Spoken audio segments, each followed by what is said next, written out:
नमस्कार दोस्तों, पढ़ रहे हैं कहानी परिणीता और आज प्रस्तुत है इसका भाग 10वां। कहानी अब अपने परिणाम की ओर अग्रसर है और इंटरेस्टिंग होती जा रही है। तो आइए वाचन करते हैं। गुरुचरण का बिगड़ा हुआ स्वास्थ्य मुंगेर के जलवायु में जाकर भी नहीं सुधरा।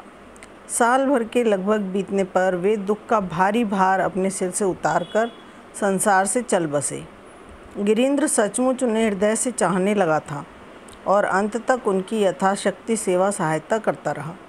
मरते समय आंखों में आंसू भरे हुए गुरुचरण बाबू ने उसका हाथ पकड़कर यह अनुरोध किया था कि वह अब कभी किसी दिन गैर की तरह उनके परिवार को न छोड़ दे, इस गहरी मित्रता को समीप की आत्मीयता में परिणत कर दे। इस इशारे का अर्थ यही था कि गिरीन्द्र को वे अपना दामाद बनाना चाहते थे।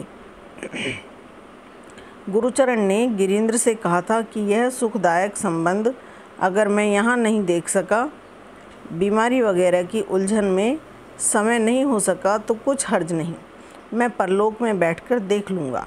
देखो मेरी अभिलाषा अधूरी न रह जाए। गिरीन्द्र ने उस समय खुशी के साथ हृदय से ऐसा करने की प्रतिज्ञा की थी। गुरुचरण के कलकत्ते वाले मकान में जो किराएदार रहते थे, उन्हीं के जरिए बीच बीच में भुवनेश्वरी इस परिवार के समाचार जान लिया करती थी। गुरुचरण के देहांत का हाल भी वे सुन चुकी थी। यहाँ शेखर के घर में भी एक दारुण दुर्घटना हो गई। एकाएक नवीन बाबू की मृत्यु हो गई। भुवनेश्वरी असीम असह्य दुख और शोक के मारे पागल सी हो गई। बड़ी बहू को सब घर गृहस्थी सौंपकर झटपट काशीवास के लिए चली गईं। जाते समय कह गईं कि अगले साल शेखर के ब्याह का प्रबंध हो जाने पर खबर कर देना, मैं आकर ब्याह कर जाऊंगी। ब्याह के बारे में नवीन बाबू स्वयं सब ठीक कर गए थे। अब तक ब्याह हो भी जाता, केवल उनके मर जाने से ही साल भर के लिए रुक गया था। लड़की वाले अब और अधिक विलंब नहीं कर सकते थे। इसी से कैल आकर वे तिलक की रीति पूर्ण कर गए थे। इसी महीने में ब्याह होगा। आज शेखर अपनी माता को लाने के लिए जाने की तैयारी कर रहा है। अलमारी से सामान निकालकर जब वह उसको संदूक के भीतर भरने लगा, तब बहुत दिनों के बाद ललिता की याद हो आई। यह सब वही किया करती थी। ललिता वगैरह को गए 3 साल से अधिक समय हुआ। इस बीच में उन लोगों की कोई खबर शेखर को नहीं मिली। उसने जानने की चेष्टा भी नहीं की। शायद अच्छा भी नहीं था, शायद इच्छा भी नहीं थी। क्रमशः ललिता के ऊपर उसके मन में एक प्रकार की घृणा का भाव हो आया था। किंतु आज एकाएक इच्छा हुई, अगर किसी तरह उसकी कुछ भी खबर मिल जाती तो अच्छा होता। अवश्य ही वह अच्छी दशा में होगी, क्योंकि गिरीन्द्र गरीब नहीं पैसे वाला है, यह शेखर को मालूम था। लेकिन तो भी कब उसका ब्याह हुआ, अपने स्वामी के पास वह सुखी है या नहीं, यही सब बातें सुनने को जी चाहता है। गुरुचरण के कलकत्ते वाले घर में जो पहले किराएदार रहते थे, वे भी निकल गए। घर खाली पड़ा है। शेखर ने सोचा, चारू के बाप से जाकर पूछूं, उन्हें जरूर ही गिरीन्द्र के समाचार ज्ञात होंगे। दम भर के लिए संदूक में सामान रखना छोड़कर वह शून्य दृष्टि से खिड़की के बाहर ताकता हुआ यही सोच रहा था। इसी बीच अचानक घर की पुरानी दासी ने आकर दरवाजे के बाहर खड़े होकर पुकारा, छोटे भैया, आपको काली की अम्मा ने बुलाया है। शेखर ने उसकी ओर मुँह करके अत्यंत अचरज के साथ पूछा, कौन बुलाता है? काली की अम्मा कौन? दासी ने हाथ से गुरु बाबू का घर दिखाकर कहा, वही हमारी पुरानी पड़ोसिन काली की अम्मा छोटे भैया, वे कल रात को आ गई हैं। अच्छा चल, मैं अभी आता हूँ, कहकर शेखर फौरन नीचे उतरा। उस समय दिन ढल चुका था। घर के भीतर शेखर के पैर रखते ही भीतर से हृदय विदारक करुण क्रंदन उमड़ उठा।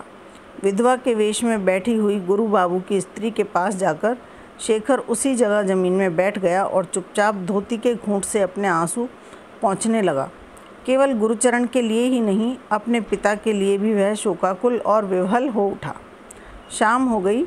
ललिता आकर दिया जला गई। उसने दूर से ही गले में आंचल डालकर शेखर को प्रणाम किया। फिर क्षण भर ठहरकर अपेक्षा करने के बाद धीरे धीरे अन्यत्र चली गई। शेखर के ख्याल से ललिता पराई पत्नी हो चुकी थी। अतः वह 17 साल की जवान पराई स्त्री की ओर न तो आंख उठाकर देख ही सका और न बुलाकर उससे बातचीत ही कर सका। मगर फिर भी कनखियों से उसने जितना देख पाया उससे जान पड़ा कि ललिता जैसे अब और कुछ बड़ी हो गई है, साथ ही बहुत दुबली भी हो गई है। बहुत रोने धोने के बाद गुरु बाबू की विधवा ने जो कुछ कहा उसका सारांश यही है कि वे इस घर को बेचकर मुंगेर में अपने दामाद ही के पास रहना चाहती हैं। शेखर के बाप की बहुत दिनों से यह घर मोल लेने की इच्छा थी। अतएव इस समय अगर मुनासिब दामों में वे ही शेखर आदि मोल लें तो उन्हें भी यह संतोष रहेगा कि घर बिकने पर भी एक तरह से अपने ही आदमियों के अधिकार में रहा। उन्हें फिर घर के बिकने का कुछ भी क्लेश न होगा। और भी सुविधा यह रहेगा कि वे आइंदा कभी यदि इस देश में आएंगी तो 2-1 दिन के लिए अपने घर में ठहर सकेंगी। यह सुनकर शेखर ने वादा किया कि वह माँ से इस बारे में पूछेगा और अपनी शक्ति भर उनकी इच्छा की पूर्ति के लिए प्रयत्न करेगा। गुरु बाबू की स्त्री ने आंसू पोंछकर पूछा, दीदी क्या ना आवेंगी शेखर? शेखर ने बतलाया कि आज ही रात को वह उन्हें लाने के लिए जाने वाला है। इसके बाद ललिता की मामी ने एक एक करके और सब समाचार पूछकर सब हालचाल जान लिया। शेखर का ब्याह कब और कहाँ होगा, कै हजार रुपये कितने गहने देने का वादा हुआ है, नवीन बाबू कैसे और कब मरे, दीदी ने क्या किया, कैसी हैं, ये सब बातें पूछी और सुनती रहीं। शेखर ने जब उनकी बातचीत से छुट्टी पाई तब चांदनी निकल आई थी। इसी समय गिरीन्द्र ऊपर से उतरा और शायद अपनी बहन के यहाँ गया। गुरुचरण की स्त्री ने उसे देखकर शेखर से पूछा, मेरे दामाद के साथ क्या तुम्हारी जान पहचान नहीं है शेखर? ऐसे लायक लड़के दुनिया में दुर्लभ होते हैं। इस बारे में उसको भी रत्ती भर संदेह नहीं है, यह शेखर ने उनको जताया। साथ ही गिरीन्द्र से बातचीत हो चुकी है, उससे जान पहचान है, यह कहकर शेखर शीघ्र उठ खड़ा हुआ और तेज़ी से बाहर निकला। लेकिन बाहर बैठक के सामने आकर उसको एकाएक रुक जाना पड़ा।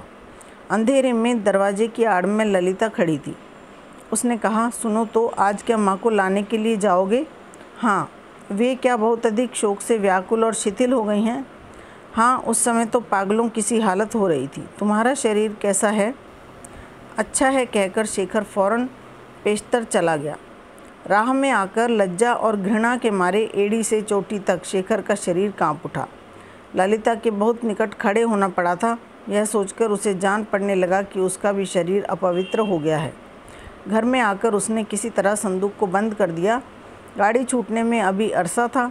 यह देखकर शेखर तनिक पलंग पर लेट रहा। ललिता की जहरीली याद को जलाकर भस्म कर देने के इरादे से कसम खाकर उसने हृदय के भीतर रोम रोम में छिद्र छिद्र में घृणा का दारुण दावानल प्रज्वलित कर लिया। जलने की यातना से जर्जर होकर उसने मन में न कहने योग्य भाषा में ललिता का तिरस्कार किया। उसे उल्टा तक कहने में संकोच नहीं किया। बातचीत के बीच में गुरुचरण की स्त्री ने कहा था, यह तो सुख का ब्याह नहीं था, इसीलिए अंत तक किसी को ख्याल नहीं हुआ। वैसे ललिता ने तो पहले ही तुम सब लोगों को खबर देने के लिए मुझसे कहा था। इस ललिता की यह ढिठाई शेखर के हृदय में धधक रही अग्नि राशि के भी ऊपर जाकर ज्वाला जाल फैलाती हुई प्रज्वलित होने लगी। तो दोस्तों, ये था भाग 10। अगले वीडियो में फिर मिलेंगे, तब तक के लिए आज्ञा दीजिए। नमस्कार।